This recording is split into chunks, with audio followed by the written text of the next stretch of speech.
సభలో గవర్నర్ రాష్ట్ర ఉప ముఖ్యమంత్రి శ్రీ మల్లి బట్టి విక్రమార్క గారిని మాట్లాడుతుందిగా కోరుతా ఉన్నాను.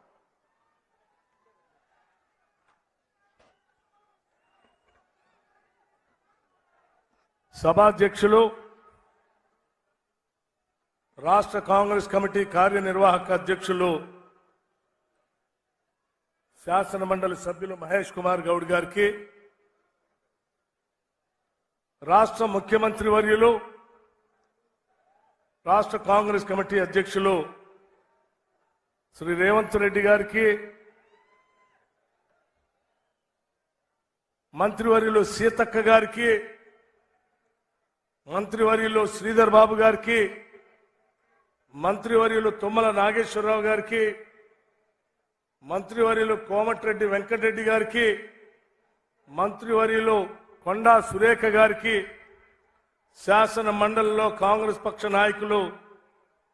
జీవన్ రెడ్డి గారికి, అలాగే మాజీ రాష్ట్ర కాంగ్రెస్ కమిటీ అధ్యక్షులు పెద్దలు హనుమంతరావు గారికి, రాష్ట్ర Congress committee campaign committee chairman Madhu Yaskhi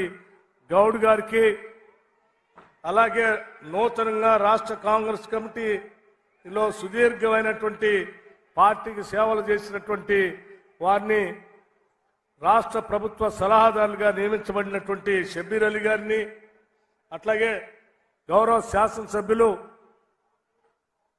సోదరులు ప్రేమ్ సాగర్ రావు గారికి, అంజన్ కుమార్ గారికి, కార్యనిర్వాహక అధ్యక్షులు, అట్లాగే స్థానిక శాసనసభ్యులు సోదరులు ఎడ్మా బొజ్జు గారికి, డాక్టర్ మల్లు రవి గారికి, అట్లాగే మాజీ మంత్రులు నరసింహులు గారికి, అట్లాగే సుదర్శన్ రెడ్డి గారికి, బలరాం నాయక్ గారికి, వేం నరేందర్ రెడ్డి గారికి, మరో శాసనసభ్యులు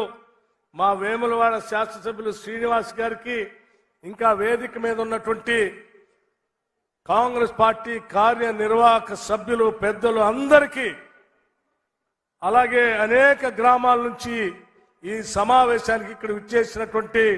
సోదరిమణులారా, మీ అందరికి కూడా ముందుగా నా హృదయపూర్వకమైనటువంటి నమస్కారాలు తెలియజేస్తా ఉన్నాను. ఈరోజు ఈ రాష్ట్ర చరిత్రలో సువర్ణాక్షరాలతో లిఖించదగబడినటువంటి రోజుగా నేను భావిస్తా ఉన్నాను. కొట్లాడి తెచ్చుకున్న తెలంగాణ రాష్ట్రం 10 ఏళ్ల పాటు కొద్ది మంది చేతుల్లో బందీ అయి ప్రజలకి స్వేచ్ఛ లేకుండా, స్వాతంత్రం లేకుండా, హక్కులు లేకుండా ఉన్న వనరులన్నీ దోపిడీకి గురవుతా ఉంటే రాష్ట్ర కాంగ్రెస్ కమిటీ ఆలోచన చేసి ఆనాడు పిసిసి ప్రెసిడెంట్ గా నియమించబడినటువంటి శ్రీమతి సోనియా గాంధీ గారు, రాహుల్ గాంధీ గారు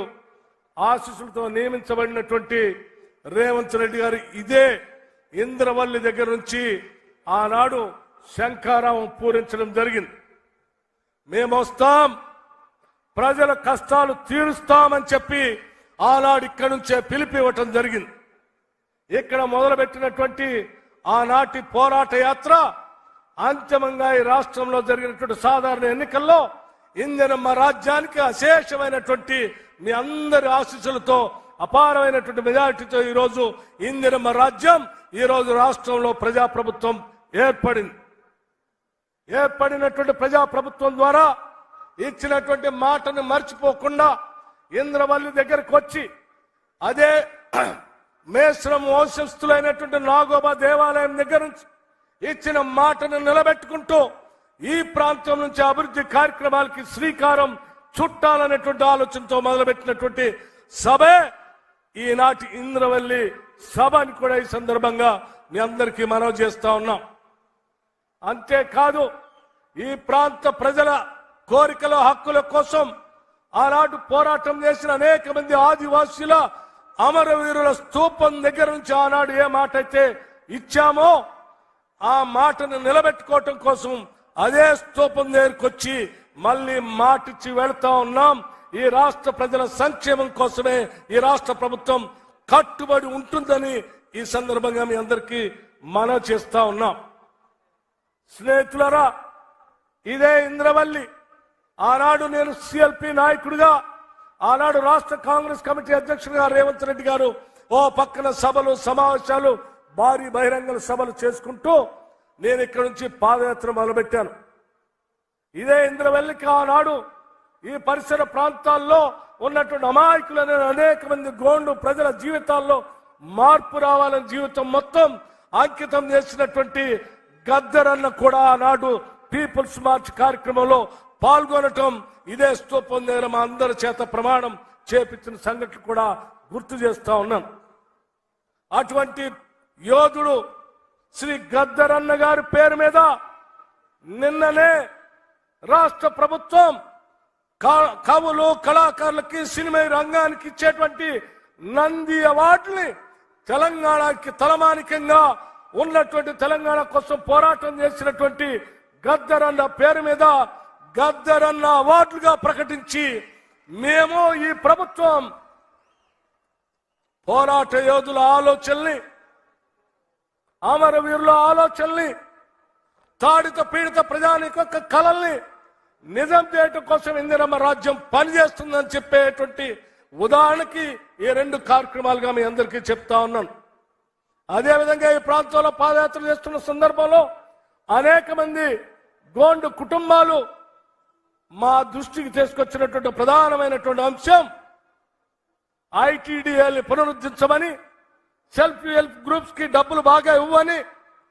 అట్లాగే ఇక్కడ ఉన్నటువంటి త్రివేణి సంగమాన్ని పూర్తి చేయమని, చిట్మాన్ ప్రాజెక్ట్ ని పూర్తి చేయమని కోరారు. ఇందిరమ్మ రాజ్యం మీ అందరికి ఇప్పుడే జరిగినటువంటి సభలో ముఖ్యమంత్రి గారు ఆడ మాటిచ్చి వచ్చారు. ఈ రాష్ట్రంలో ఉన్నటువంటి సెల్ఫ్ హెల్ప్ గ్రూప్స్ సంబంధించినటువంటి వాళ్ళందరికీ కూడా పెద్ద ఎత్తున ఆర్థికంగా నిలబెట్టడం కోసం కోట్లాది రూపాయలు ఇవ్వటానికి రాష్ట్ర ప్రభుత్వం కట్టుబడి ఉందని ఇప్పుడే ప్రకటించారు. మరొక్కసారి ఇక్కడ నుంచి చెప్తా ఉన్నాం, తప్పనిసరిగా త్రివేణి సంగమాన్ని, చిట్మాన్ ప్రాజెక్ట్ ని పూర్తి చేస్తామని, ఈ పరిసర ప్రాంతాల్లో ఉన్నటువంటి నీటి వనరులన్నింటి కూడా ఇక్కడ ఉన్నటువంటి పేద గోండు గురుమాలకు అన్నిటికీ